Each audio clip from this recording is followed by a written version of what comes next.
Hello YouTube family, Radhe Radhe. कैसे आप सब लोग? आशा करती हूँ आप सब लोग ठीक होंगे। तो सिल्वर पटेल के चैनल में आप सभी का स्वागत है, अभिनंदन है। आज हम एक और नई वीडियो लेकर आए हैं जो हमारे हिंदू धर्म के ऊपर है। कई कई कई धर्म के लोग ये सवाल उठा सकते हैं, दूसरे धर्म के लोग ये सवाल उठा सकते हैं कि जब हमारे सभी सभी जानवरों में देवी देवता होते हैं तो हम सभी की पूजा क्यों नहीं करते?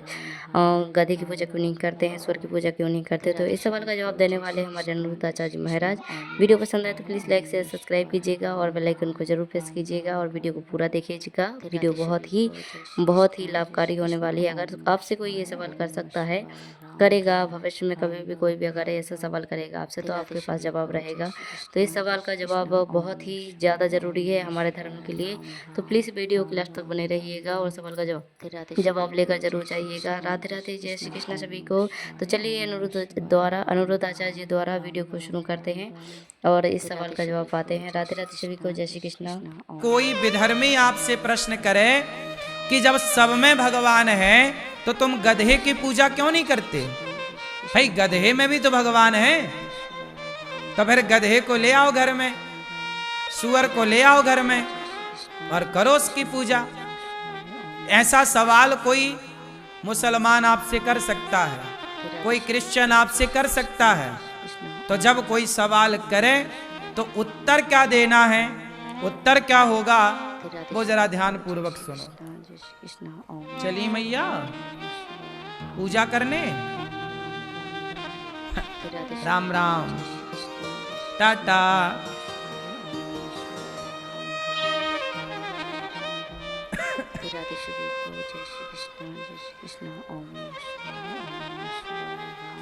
सब में भगवान, हम हिंदू, हम सनातनी मानते हैं कि सब में मेरे भगवान का वास है।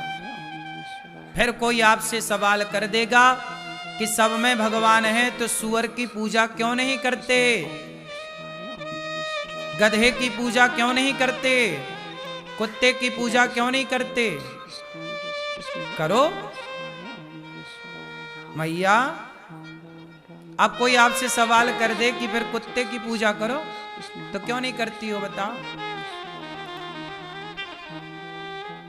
क्या उत्तर होगा इसका? सब में भगवान है तो फिर गधे की पूजा क्यों नहीं की जाती? उत्तर दो, करो। क्या उत्तर है इसका, बताओ क्या उत्तर होगा? नहीं पता? सुनो ध्यान से।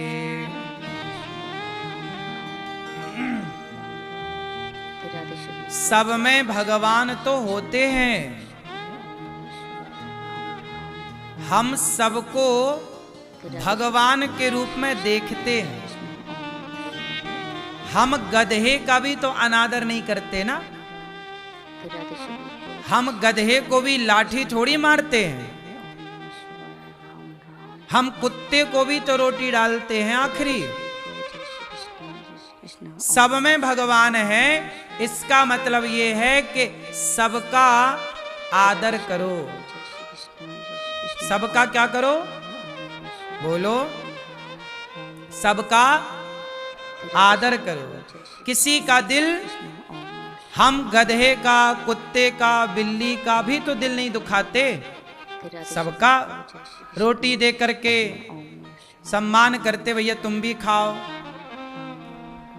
रही बात पूजा की कि भाई सब में भगवान है तो पूजा क्यों नहीं करते? ऐसा है कि सब में तो ईश्वर है, सबको प्रणाम है, सब में परमात्मा है। मंदिर बनता है इतना बड़ा, एक ही भट्टे की ईंट पूरे मंदिर में लगती है, एक ही कुम्हार ईंट बनाता है और उसी कुम्हार की ईंट पूरे मंदिर में लगी। लेकिन किस ईंट को पूजा जाता है? चौखट की ईंट को। जो चौखट में पत्थर लगा है, पूरे मंदिर में पत्थर लगा है, परंतु जब आप मंदिर में घुसेंगे तो पूरे मंदिर को ना प्रणाम करेंगे, चौखट पे जाकर के माथे को रख देंगे। चौखट के ईंट को, चौखट के पत्थर को ही प्रणाम किया जाता है। हाँ या ना? इसलिए 84 लाख योनियों में, प्रत्येक जीव में, प्रत्येक कण में, इसलिए हमारे यहाँ प्रतिनिधि होता है। क्या होता है? जैसे भारत के प्रतिनिधि मोदी जी हैं, उनका सम्मान हुआ मतलब भारत का सम्मान हुआ, उनका अपमान हुआ मतलब भारत का अपमान हुआ। उसी तरह हमारे यहाँ पक्षियों के प्रतिनिधि हैं गरुड़ जी। पक्षियों के राजा कौन है? बोलो। तो उड़ने वाले जितने हैं, राजा को पूज लिया तो प्रजा पूज गई। तो हमारे हिंदू धर्म में भगवान नारायण के मंदिर में गरुड़ जी का स्तंभ होता है, गरुड़ स्तंभ। जगन्नाथपुरी में मंदिर के ठीक सामने गरुड़ स्तंभ है। रंगनाथ भगवान के मंदिर के ठीक सामने गरुड़ स्तंभ है। तो गरुड़ जी भगवान नारायण किस पर चलते हैं? मंदिर में घंटी होती है। घंटी कौन होती है? किसकी तस्वीर होती है घंटी पे? गरुड़ जी की। तो गरुड़ जी की पूजा कर ली, गरुड़ जी का आदर कर लिया तो प्रत्येक पक्षी का आदर हो गया। दुर्गा जी का वाहन है शेर। दुर्गा जी का वाहन है। हमारे यहाँ मंदिरों में शेर होते हैं। मंदिरों में शेर की पूजा होती कि नहीं? दुर्गा जी जहां है वहां शेर भी होगा। तो शेर है जंगल का, तो शेर की पूजा कर ली तो ये जो जानवर की श्रेणी में जितने आ गए सबकी पूजा हो गई। नहीं हो गई भाई? सबके राजा को पूज लिया ना, तो हमने सबको भगवान माना, इसलिए भगवान के साथ सबको बिठाया। जहां दुर्गा है वहां शेर है। हमने बैल को पूजा, नंदी। जहां शंकर है वहां नंदी, प्रतिनिधि है नंदी। हमने सांप को पूजा नाग पंचमी में। तो जहां कीट पतंगों को मानने की बात हो तो कीट पतंगों की श्रेणी में सांप, सबके राजा हैं उस श्रेणी के जीवों के, तो सांप की पूजा कर ली तो सबकी हो गई। हाँ या ना? तो हम लोग 84 लाख योनियों की पूजा कैसे करें? इसलिए 84 लाख योनियों के प्रतिनिधि की पूजा कर लो तो सबकी पूजा हो गई। जैसे हर देश के प्रधानमंत्री को बुला लो तो हर देश का सम्मान हो गया। नहीं? सही है कि गलत है? ऐसे ही हम सनातनी सबकी पूजा करते हैं, हम सबका आदर करते हैं। इसलिए हमारे यहाँ देवता बहुत हैं, 33 कोटि देवता हैं। भगवान कितने हैं? एक। देवता 33 करोड़ हैं। देवता अलग हैं और भगवान भगवान है, देवता देवता है। देवता कौन है? अच्छा बताओ, देवता कौन है? इंद्र कौन है?